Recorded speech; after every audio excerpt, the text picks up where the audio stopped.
Olá, mais uma vez com vocês, o programa Missão de Amor, uma jornada pessoal para a cura. Eu sou a Solange Matilde, psicóloga e psico-oncologista. Nós trazemos, através do programa Missão de Amor, informações sobre as pessoas que estão enfrentando uma doença crônica, como um câncer. E essas informações também servem para outros tipos de doenças crônicas. Nós adotamos o livro Com a Vida de Novo. O programa Simonton está todo descrito nesse livro. E hoje nós vamos trabalhar com estabelecendo os objetivos. Na verdade, esse tema será trabalhado em 3 etapas. No programa anterior, nós falamos um pouquinho sobre esses objetivos. E hoje nós vamos falar um pouquinho mais como estabelecer esses objetivos. Então, novamente, para que você não esqueça, estamos sempre baseados no livro do Carl Simonton. A origem do programa Simonton tem o nome dele, porque foi ele que criou esse programa. Ele e a esposa dele. O Carl Simonton já é desencarnado. E a Stephanie é psicóloga, não sei se hoje ainda continua trabalhando com esse tipo de tema. De qualquer maneira, este é um livro que ajudou tantas pessoas e continua ajudando. Por isso que nós trabalhamos ponto a ponto cada um deles. Quando a gente fala estabelecer objetivos, para algumas pessoas elas sabem exatamente o que elas desejam da vida, em médio prazo, em longo prazo e até em curto prazo. Mas para algumas pessoas, às vezes, esse tema é inédito. A pessoa talvez nunca tenha pensado sobre isso. Outras têm um objetivo, uma meta a ser alcançada, mas muito baseado para fora, no outro. Nos pais, esposos, nos filhos, nos amigos, nos patrões, no trabalho. Mas, seja em qualquer circunstância, muitas vezes quando a situação muda para a pessoa, como por exemplo, se envolver, descobrir, né, que tem uma doença grave e crônica, elas podem ficar confusas com relação aos objetivos de vida e das metas que ela tem na vida. Em qualquer um desses casos, nós vamos ajudá-los a definir os objetivos de uma maneira muito mais adequada para você. E para cada pessoa, ela pode achar uma maneira diferente da outra. Então, não existe um padrão para estabelecer esses objetivos e essas metas. Então, você vai verificar do que nós vamos apresentar hoje, o que é bom para você, porque as pessoas são diferentes. Então, preste atenção, sinta com o coração e perceba qual a melhor metodologia para você. Primeiro, entender que ter essas metas, esses programas, vai dar algum sentido na sua vida, ainda que você esteja se sentindo perdido. Por isso que nós pensamos em ajudar de alguma forma. O primeiro passo é você dar uma olhadinha em relação aos benefícios da doença, que a gente já falou em alguns programas lá atrás. Aliás, são um dos primeiros temas que a gente trabalha. Então, lembre-se. Quando nós estamos doentes, nós ganhamos benefícios por estarmos doentes. Então, reveja. E lá você vai ter uma série de ideias. Por exemplo, as pessoas às vezes adoecem para obter permissões. Permissões para evitar responsabilidade, evitar trabalho. Às vezes, as exigências externas são muito grandes, existe muita pressão. E se você estiver doente, você não precisa lidar com isso, você não precisa dizer não. Então, a doença entra como um benefício, ou melhor dizendo, um pseudo-benefício. Então, verifique, se você não fez ainda, volte nesse capítulo e vá descobrir. Siga as orientações para ver quais são os benefícios que a doença traz para você. É importante também a gente entender que quando a gente descobre o benefício que a doença nos traz, a gente pode conseguir as mesmas coisas, mas não pelo caminho da doença, pelo caminho da saúde, da alegria, da felicidade. Então, veja bem, quando a gente adoece e tem um benefício, nós estamos falando de necessidades que nós temos, necessidades íntimas e muito pessoais, que não estão sendo olhadas, observadas, com responsabilidade. Então, nós jogamos a doença e aí a gente começa a tratar disso. Então, nós estamos convidando para você fazer o circuito da saúde, não o circuito da doença. Bom, de qualquer forma, vamos reexaminar os benefícios. Por exemplo, talvez você queira passar um tempo sozinho. Evidentemente que numa cidade como a nossa, ou num mundo como o nosso, tem que trabalhar, tem que estudar, tem uma série de coisas para se fazer. Mas nada impede de você separar algumas horas por semana para fazer essa reflexão, para fazer uma meditação, ou para fazer coisas que sejam pessoais e que você não deseja interferência. Então também não é nada tão complicado. Às vezes as suas necessidades são simples. Basta você olhar e desejar satisfazer essas necessidades que trazem algo a mais na sua vida. Por exemplo, algumas pessoas elas acabam ganhando carinho, atenção, amor das pessoas porque estão doentes. A gente recebe visitas, algumas pessoas nos acompanham nos hospitais, nos exames, no tratamento, recebemos visitas em casa, talvez flores, presentes. Cada um reage de uma forma.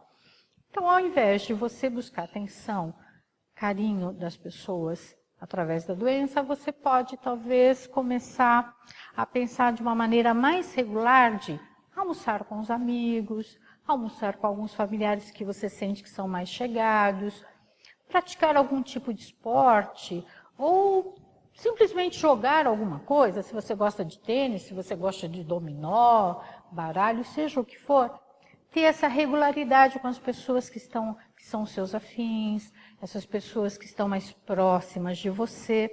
Então, reorganizando os seus objetivos, lembre-se primeiro quais são os benefícios que você tentou atingir com a doença.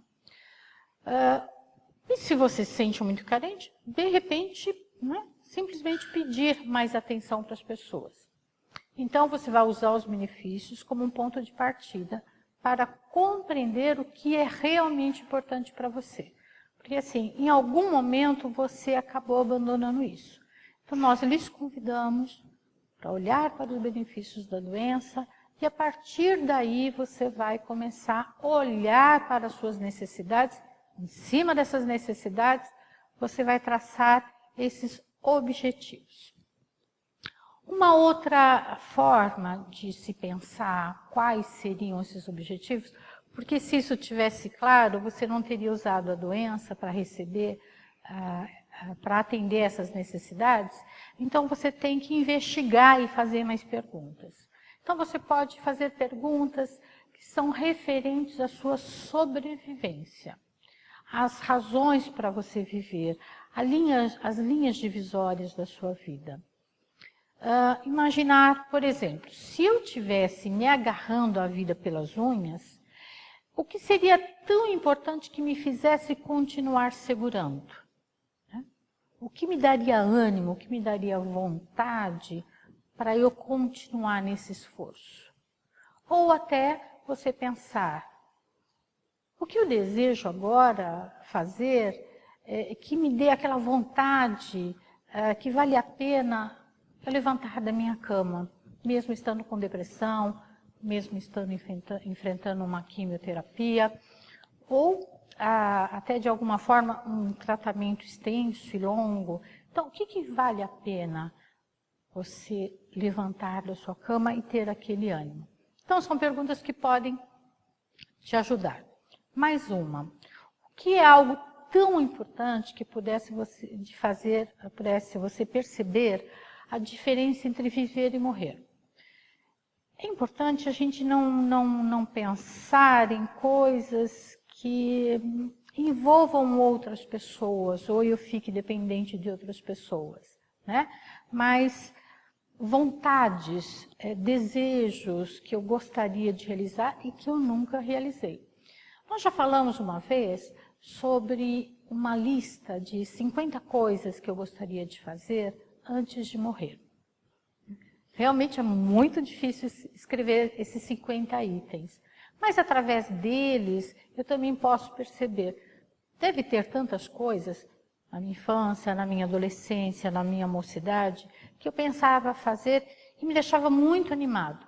Mas as circunstâncias da vida, a necessidade de ganhar dinheiro, de se manter, acaba fazendo com que a gente escolha outras coisas.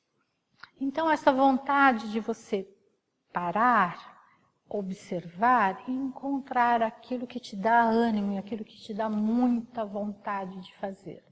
Essas 50 coisas também podem te ajudar. Não pense que as respostas vão vir imediatamente, mas se você continuar insistindo, provavelmente você vai encontrar alguma coisa. Uma outra maneira é fazer perguntas. Embora tenho certeza que você já tem uma determinada idade, mas pensa que em algum momento da sua vida, quando você era criança ou quando era adolescente, você pensou, o que eu quero ser quando eu crescer? Essa pergunta é muito válida para agora também. Né? Como eu disse, a vida tem tantas exigências sociais, familiares. Muitas vezes nós escolhemos a profissão porque os nossos pais desejavam daquela forma, ou porque a família tem uma empresa que deve ser continuada, ou alguma linha de profissão, advogados, médicos, dentistas, todos na família são, e você se sente obrigado a fazer isso também. Mas são exigências externas. Muitas vezes a tua vontade era ser bem diferente. Existem testes que podem te ajudar isso, por exemplo, a questão das âncoras de carreira. Você pode determinar que estilo de personalidade você tem e quais são as áreas de trabalhos que você se daria melhor. Então, muitas vezes você é um excelente funcionário, está feliz com aquilo que você faz e, pela sua competência, resolvem te promover. E aí você não tem liderança e você acaba aceitando, porque às vezes o salário é muito melhor. Então, nessa situação, a gente acaba fazendo coisas que nem gostaria de fazer. E aí, vamos fazer cursos, vamos aprender, vamos aprimorar, porque o mundo sempre está muito agitado, sempre dizendo que a gente tem que progredir, que a gente tem que fazer isso e aquilo. Nós entramos nessa onda e acabamos abandonando a nossa criança interna. Esquecemos o que nós gostaríamos de ser quando crescermos. Então, faça novamente essa pergunta para você, para ver o que é que surge. Bom, nós vamos oferecer alguns conselhos para que você possa estabelecer os objetivos. Uma coisa muito importante é você colocar por escrito. Né? Se sabe, por pesquisas, que quem escreve seus objetivos tem uma tendência maior a cumpri-los, registrá-los, observá-los. Então, esse é um passo bem importante. É importante que esses objetivos sejam equilibrados, né? Ele tem um pouco de prazer pessoal, das coisas que são importantes, precisa pegar a área física, porque já está comprovado que a atividade física é algo muito importante, especialmente para o câncer. As áreas intelectuais, as áreas emocionais. Então, equilibrar um pouco dessas áreas, não ficar fixado em uma única área. Provavelmente existem algumas coisas que você deseja da vida. Crescimento pessoal, relacionamentos, claro, objetivos financeiros, porque não, eles não estão excluídos. Às vezes são até muito necessários para a gente atingir metas que a gente deseja, de comprar alguma coisa, de ter um barco, de ter uma casa, de viajar. Então, objetivos financeiros também fazem parte dessas ideias. É importante que pelo menos você tenha uma área de diversão. Outra coisa interessante com relação à diversão, pelo menos uma delas você deve ter um custo baixo, isso é, você deve gastar pouco dinheiro para obter essa diversão. Porque senão você pode usar a falta de dinheiro como sabotagem para não cumprir as suas metas. E os exercícios físicos, como eu falei, que também são extremamente importantes, seja para a questão da obesidade, seja para a questão de fortalecer ossos, músculos, nervos, e também postura, os hormônios melhoram sensivelmente com atividade física, mas tem que ser prazerosa. Não adianta você achar que ficar malhando na academia, se você não gosta, não vai funcionar. Quem sabe um outro tipo de atividade, corrida ao ar livre, dança de salão, praticar tênis, enfim, existem tantas coisas que a gente pode fazer por aí. Escreva de forma concreta, específica e tangível, porque você precisa ter a sensação de vitória quando você atingir as suas metas. E elas precisam ser concretas e tangíveis, porque você vai medir isso. E as pessoas que convivem com você também vão olhar e vão perceber que você atingiu as suas metas. Então, eu não posso colocar coisas muito abstratas. Vou tentar pensar em coisas agradáveis. Se, por exemplo, você for uma pessoa depressiva, vai ser muito difícil você só desejar coisas agradáveis. Possivelmente você vai precisar de uma ajuda psicoterapêutica, talvez alguma medicação. Então, ela precisa ser bem concreta. Por exemplo, quero ter mais dinheiro. Como que você vai obter mais dinheiro? De repente, pedir um aumento, fazer uma outra atividade num outro horário em que você esteja livre, meio período, fazer alguma coisa pela internet, talvez mandar o seu currículo para X empresas, 20, 30 empresas, para que as pessoas saibam que você está no mercado. Por exemplo, se for uma meta como ficar mais consciente dos sentimentos, embora pareça um pouco subjetiva, na verdade, a partir do momento que você começa a ler mais livros de psicologia, fazer terapia, conversar com amigos que são mais afins, pode ajudar a você a ter mais consciência, porque as outras pessoas podem te dar muitos feedbacks. Evidentemente que você vai falar com pessoas que você confia, que você tem afinidade, que elas farão isso de uma maneira mais carinhosa. Mais um item, mais um conselho. Após definir o que deve ser feito, por exemplo, eu quero ganhar dinheiro. Quanto você quer ganhar? Eu quero ganhar mais R$2.000, eu quero ganhar mais R$5.000. Isso vai trazer uma certa concretude e você não fica desequilibrado. Eu quero ganhar dinheiro. Quanto? 1 milhão. Difícil uma meta sair do zero para ganhar mais 1 milhão, mas talvez 5.000, 2.000, 10.000, talvez seja uma meta mais realista. Por exemplo, se você pretende correr ou caminhar, que tal você começar 3 vezes por semana? Porque se você começar com uma meta muito alta, todos os dias, por 3 horas, evidentemente você vai se sabotar. Então, quem sabe começar com 3 vezes por semana, por 30 minutos, você pode começar a estabelecer esse objetivo descrevendo.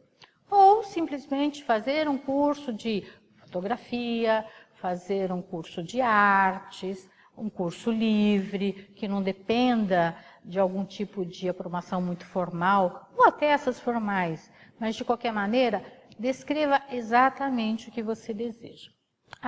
Apesar de tudo isso, não esqueça de descansar. Os objetivos devem ser realistas. Excessos de objetivos vão tirar você das suas conquistas. Lembre-se das suas experiências, das suas capacidades, das suas habilidades. Isso pode trazer mais êxito naquilo que você possa buscar. Outra coisa importante, que dependa só de você. Você imaginar que você quer ser vovó ou vovô, você depende de uma outra pessoa desejar isso. Então, sempre metas que dependam de você. E é talvez a mais importante. Não tenha medo de sonhar. Prazeres e sucessos passados, por exemplo, talvez que você já tenha até esquecido, você pode retomá-los. Os erros do passado também podem lhe guiar por um caminho mais correto, agora mais certeiro. E os amigos, de novo, podem esclarecer algumas ideias. Então, sonhar é muito importante para quem quer recuperar a saúde. Lembre de todas as suas vontades, todos os seus desejos e comece a redesenhar isso novamente. Bom, nós demos algumas dicas aí para te ajudar a estabelecer esses objetivos e no próximo programa nós vamos ajudar você a explicar ou a dar alguns segredinhos para que você possa atingi-los. Eu agradeço mais uma vez a sua atenção, a sua presença. Fique conosco, divulgue nosso programa. Existem tantas pessoas precisando dessas informações que certamente vão ajudar na qualidade de vida do paciente de câncer ou qualquer outro tipo de doença crônica. Passe essas informações à frente e não deixe de fazê-las você mesmo com muito carinho e atenção.